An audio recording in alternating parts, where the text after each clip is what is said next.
Hello guys, welcome back to my blog. आइए बताते हैं हमको डब्बे बनाने की मशीन। देखिए पाव डब्बे कैसे बन रहा है।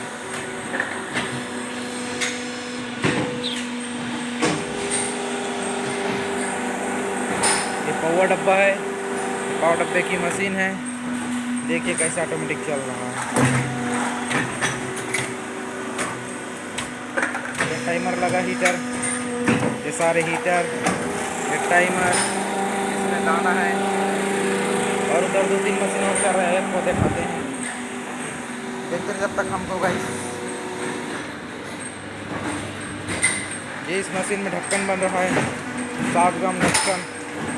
ये भी ऑटोमेटिक चलता है गाइस। देखिए बस चलते रहते टुकुर। वो भी टाइमर हीटर लगा है, उसमें भी दाना डाला है।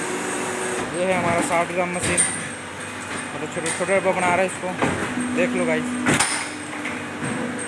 ये भी ऑटोमेटिक चल रहा है, इसमें भी वही डाला है। ये टाइमर लगा है, ये हीटर लगा है। ये देखो गाइस, ये हमारा 7 ग्राम।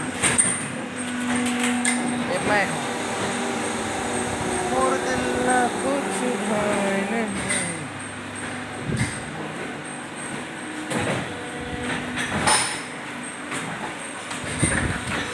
ये हमारा 60 ग्राम पौवा बन रहा है।